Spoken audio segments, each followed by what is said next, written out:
Hello friends, કેમ છો? આઈ am sure તમે બધા જ શાનદાર, જબરજસ્ત, જિંદાબાદ હશો. ફ્રેન્ડ્સ, જો તમે પ્રથમ વખત અમારી ચેનલની મુલાકાત લઈ રહ્યા છો તો please subscribe our channel.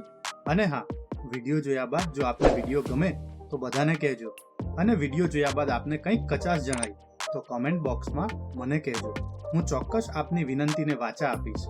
Friends, આજના ટોપિકની ચર્ચા કર્યા બાદ જો આપના મનમાં કંઈ પણ પ્રશ્ન હોય, કંઈ પણ મૂંઝવણ હોય તો કોમેન્ટ બોક્સમાં મને જણાવજો. હું ચોક્કસ આપના પ્રશ્ન, આપની મૂંઝવણને દૂર કરવાનો પ્રયત્ન કરીશ. સો ફ્રેન્ડ્સ, ચાલો આજના ટોપિકની ચર્ચા શરૂ કરીએ.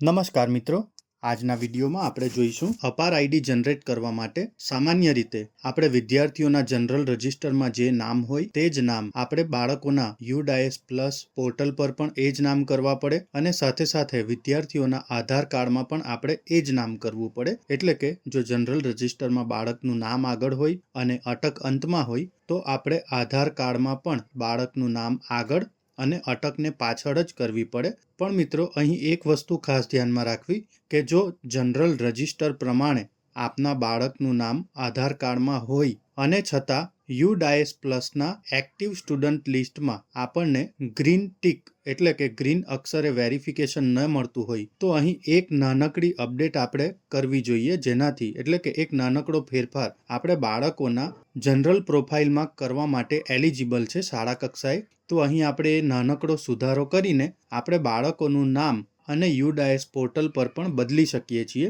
અહીં આપણે એક્ટિવ સ્ટુડન્ટની યાદીમાં જોઈએ તો ધોરણ 8માં અભ્યાસ કરતા વિદ્યાર્થીનું નામ અભયકુમાર જીતુભાઈ ચૌધરી શાળાના જનરલ રજિસ્ટરમાં પણ આ જ છે, સાથે સાથે UDAS પોર્ટલ પર પણ આ જ છે.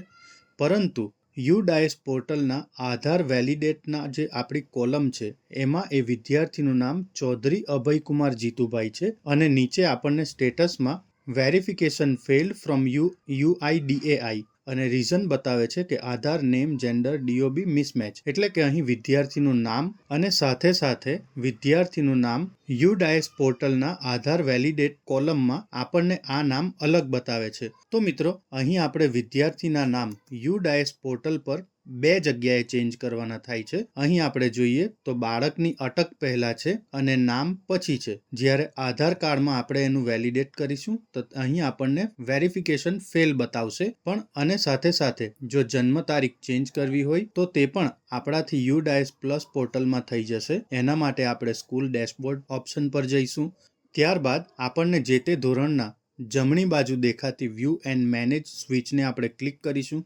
અહીં તમે જોઈ શકો છો કે વ્યૂ એન્ડ મેનેજ પર ક્લિક કરતાં ધોરણ 8ના તમામ બાળકોની યાદી આવી જશે, જેમાં આપણે જે બાળકના નામમાં ફેરફાર કરવાનો છે એટલે કે UDAS પ્લસના પોર્ટલમાં તો થઈ ચૂક્યો છે, આધાર કાર્ડમાં પણ એનું નામ આ જ છે, છતાં આપણને એનું વેરિફિકેશન ફેલ બતાવે છે. તો તેના માટે આપણે જે તે બાળકની જનરલ પ્રોફાઇલ ઓપન કરીશું. અહીં આપણે જોઈએ તો બાળકનું નામ સ્કૂલ જનરલ રજિસ્ટર પ્રમાણે જ છે, પણ એની સાથે સાથે જ્યારે આપણે નીચે આધાર કાર્ડ પ્રમાણે નામ જોઈએ તો ચૌધરી અભયકુમાર જીતુભાઈ આ નામ છે, મતલબ કે બાળકની અટક પહેલા છે. તો આને ચેન્જ કરવા માટે આપણે અહીં નીચે do you want to change Aadhaar detail in SDMS આ ઓપ્શન પર ટિક કરીશું અને ત્યારબાદ 4.1.7 નંબરના બોક્સમાં આપણે વિદ્યાર્થીનો આધાર કાર્ડ નાખીશું અને ત્યારબાદ 4.1.8 આ બોક્સમાં આપણે વિદ્યાર્થીનું જે નામ આધાર કાર્ડમાં અત્યારે છે, મતલબ કે અપડેટ નામ છે, એ અપડેટ નામ આપણે અહીં નાખીશું, એન્ટર કરીશું. અહીં બાળકનું નામ એન્ટર કર્યા બાદ આપણે જનરલ પ્રોફાઇલને સેવ કરીશું. અહીં આપણે ઉપરથી નેમ કોપી પેસ્ટ પણ કરી શકીએ છીએ અને ત્યારબાદ બાકીની તમામ વિગતો ભરીને જો બાકી હોય તો આ બધી જ વિગતોને આપણે ફિલઅપ કરીશું અને અંતે સેવ ઓપ્શન પર ક્લિક કરીશું. અહીં તમે જોઈ શકો છો સેવ ઓપ્શન પર ક્લિક કરતાં બાળકની જનરલ પ્રોફાઇલ સેવ થઈ જશે અને આધાર કાર્ડમાં જે નામ છે એ જ નામ બાળકોના UDAS પ્લસ પોર્ટલ પર પણ આવી જશે. હવે આપણે ફરીથી એક્ટિવ સ્ટુડન્ટના લિસ્ટમાં જઈશું, જેમાં જે તે વિદ્યાર્થીનું ધોરણ ફિલ્ટર કરીને વિદ્યાર્થીનું નામ આપણે સર્ચ કરી લઈશું અને ત્યારબાદ અહીં તમે જોઈ શકો છો અંતિમ કોલમમાં એટલે કે લાસ્ટ કોલમમાં જે લાલ અક્ષરે વેરિફિકેશન ફેલ બતાવતું હતું તેના બદલે વેલિડેટ આધાર ફ્રોમ UIDAI એટલે કે અહીં આપણી આ સ્વિચ એક્ટિવ થઈ ગઈ છે અને આપણે ફરીથી વિદ્યાર્થીનું નામ વેલિડેશન માટે એટલે કે વેરિફિકેશન માટે મોકલીશું.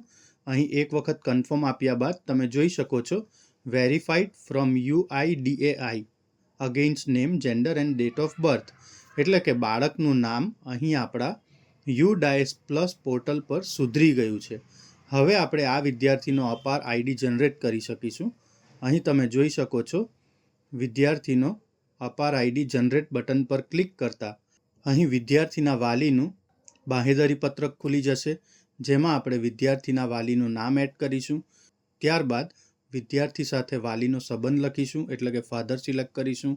ત્યારબાદ આધાર કાર્ડ ઓપ્શન સિલેક્ટ કરી ત્યાર પછીના બોક્સમાં આપણે વિદ્યાર્થીના ફાધરનો આધાર કાર્ડ નંબર એડ કરીશું અને આ નંબર એડ કર્યા બાદ પ્લેસ ઓફ ફિઝિકલ કન્સેન્ટ બોક્સમાં આપણે આપણી શાળાનું નામ એડ કરીશું અને અંતમાં ડેટ ઓફ ફિઝિકલ કન્સેન્ટમાં આપણે જે તે ડેટ સિલેક્ટ કરી સબમિટ બટન પર ક્લિક કરીશું.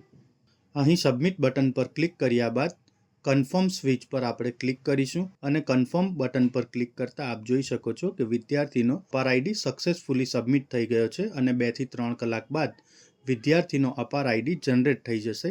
તો ફ્રેન્ડ્સ, આ એક નાનકડી અપડેટ હતી કે જો આપના વિદ્યાર્થીઓના આધાર કાર્ડમાં નામ ચેન્જ થઈ ગયા હોય, એટલે કે શાળાના જનરલ રજિસ્ટર પ્રમાણે અપડેટ હોય છતાં UDAS પ્લસમાં એક્ટિવ સ્ટુડન્ટની યાદીમાં જો આપને વિદ્યાર્થીનું વેરિફિકેશન ફેલ બતાવતું હોય તો અહીં વિદ્યાર્થીના નામની નીચે જે આધાર કાર્ડ પ્રમાણેનું નામ હોય છે એ નામમાં આપણે ટિક કરીને જરૂરી ફેરફાર ખૂબ સરળતાથી કરી શકીએ છીએ અને આના દ્વારા આપણે વિદ્યાર્થીઓના આધાર કાર્ડ અને એમના UDAS પ્લસમાં નામમાં સુધારા વધારા કરી વિદ્યાર્થીઓના અપાર ID ખૂબ જ સરળતાથી જનરેટ કરી શકીએ છીએ. સો ફ્રેન્ડ્સ, હું આશા રાખું છું કે આજે જે માહિતી મેં આપને આપી તે આપને ગમી હશે. જો આપ ઈચ્છો છો કે હું બીજા પણ આવા ટોપિક પર વિડીયો બનાવતો રહું તો પ્લીઝ કમેન્ટ બોક્સમાં એ ટોપિકના ટાઇટલ મને જણાવજો. હું ચોક્કસ એ ટોપિક પર આપની સાથે ચર્ચા કરીશ. Thank you very much and best luck for your exams.